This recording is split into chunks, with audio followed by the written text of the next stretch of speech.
So over the weekend and yesterday, I didn't have an idea at all who episode 4 was going to be about. I really had no idea. As many people as it could be, I didn't have like this inspiration that this is the person to do this episode on. But here we are, and Miss Dolly Parton has passed away August 25th, 2026. What I think I will do is go back and do a part 2 to each episode to give some brief history of each woman that I give flowers to. I'm driving in the car and I've told you that these tributes are done like spontaneous, what we would say off the dome. And that's the way that it is best for me at this time. And I hope that it is effective in those of you who listen. But like Miss Hayden, Dolly Parton has passed away. And I did not know every one of her records. But the ones that I did know, man, you gotta give respect. This woman, over the years, the little interviews or the little bit of interviews that I've seen of her, she is a very smart, talented businesswoman. And she's the original singer of I Will Always Love You, which Whitney Houston made very popular in our community with the movie Bodyguard. I didn't know that Dolly Parton had sang that originally. And Whitney Houston just kind of destroyed the airwaves with that song during that time she, came out with that. There was also the song Jolene. I had come across that song way after the fact, and I loved it. I loved the way she sung it. I love the words. I'm a words girl, so I love the words. I love the way she sung it. It was simplistic, yet it was in your face, and it was dope. I loved it. 9 to 5, of course. Who doesn't love that song and that movie? Dolly Parton was a real icon, real mentor in my head from afar. She had the Dollywood Park, and she was definitely a brand.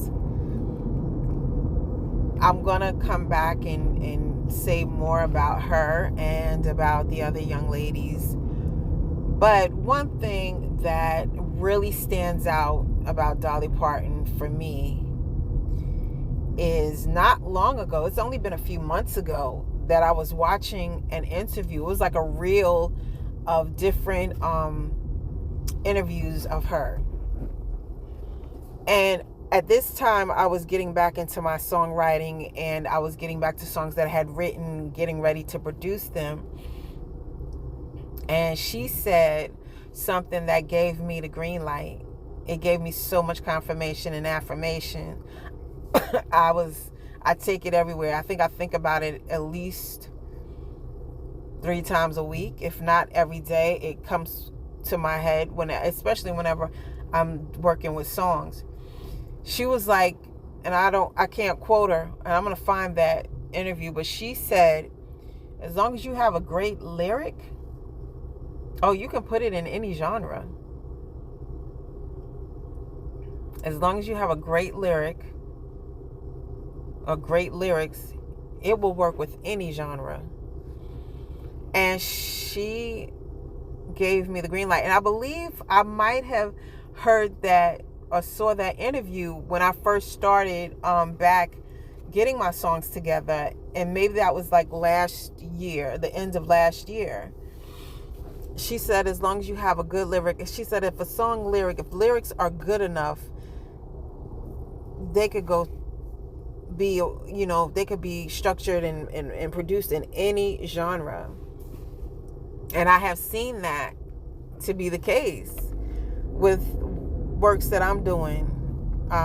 With the AI tools that we have, we're able to like try them out in different genres. And if that lyric is dope, the lyrics itself tell the music what to be. And it could be written and produced in any genre. When she said that, it just a light went off. And that's when I was like, I really want to be a songwriter to where I'm writing songs for other people, selling my songs to other people. Because I could do country, I could do neo soul, gospel, R&B, funk, light rock, whatever. I could do it. Because if you have a great lyric, it can go with anything. And that's going to be a very short entry for, Dolly Parton. But it's going to be accompanied by photos of her and a lot of respect. So my flowers go to Miss Dolly Parton, and I'm going to be doing more research on her, because as a businesswoman alone, I don't think there's anybody that's smarter, not in the music industry. We'll find out though. All right.